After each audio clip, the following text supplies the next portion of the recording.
उद्धव ठाकरेंनी बोलावलं तर भेटायला जाईन असं वक्तव्य राज्याचे सामाजिक न्याय मंत्री संजय शिरसाट यांनी केलंय। आणि इतकंच नाही तर त्यांनी आदित्य ठाकरेंना विवाह करण्याचा सल्लाही दिला।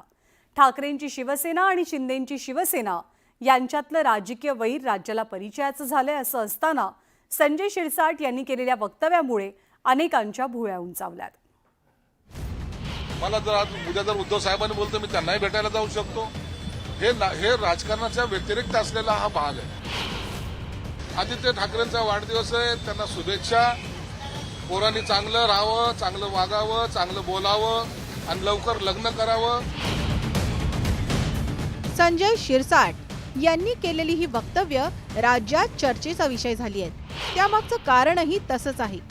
शिवसेनेत 20 जून 2022 रोजी फूट पडल्यानंतर संजय शिरसाटांकडे शिंदेंच्या शिवसेनेचं प्रवक्तेपद देण्यात आलं होतं। त्यावेळी संजय शिरसाट यांनी उद्धव ठाकरे, आदित्य ठाकरे, संजय राऊत यांच्यासह ठाकरेंसोबत असलेल्या नेत्यांवर घणाघाती टीका केली होती। त्यानंतर लोकसभा आणि विधानसभा निवडणुकीच्या प्रचारातही शिरसाट यांचा हल्लाबोल सुरूच होता।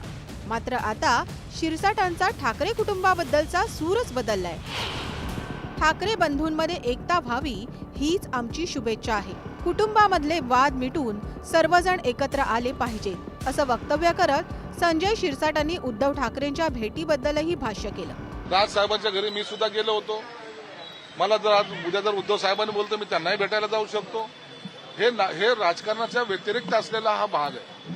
म्हणून राज साहेब सुद्धा मुख्यमंत्री देवेंद्र फडणवीस साहेबांशी सुद्धा भेटतात, एकनाथ शिंदे साहेबांशी सुद्धा भेटतात।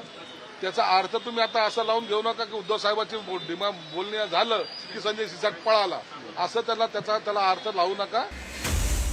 संजय शिरसाटांनी उद्धव ठाकरेंच्या भेटीबद्दल बोलल्यानंतर आदित्य ठाकरेंना वाढदिवसानिमित्त शुभेच्छाही दिल्या। तसंच वडिलांची काळजी घेण्याचाही सल्ला दिला।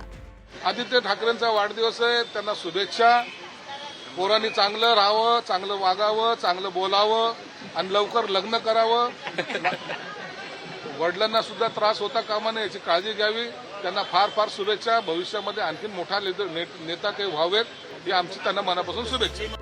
एका शिवसेनेच्या 2 शिवसेना झाल्यानंतर दोन्ही पक्षामधील नेत्यांमधली कटुता मोठ्या प्रमाणात वाढली आहे। मात्र असं जरी असलं तरी मनाच्या एका कप्प्यात या नेत्यांचा ठाकरे कुटुंबाबद्दलचा आदर आणि प्रेम अजूनही कायम असल्याचं संजय शिरसाट यांच्या वक्तव्यावरून स्पष्ट होतं। आता आगामी काळात ठाकरे कुटुंबही त्यांच्या माजी सहकाऱ्यांबद्दल आपुलकीची भाषा करेल का? संतोष गोरे, न्यूज 18 लोकमत, मुंबई।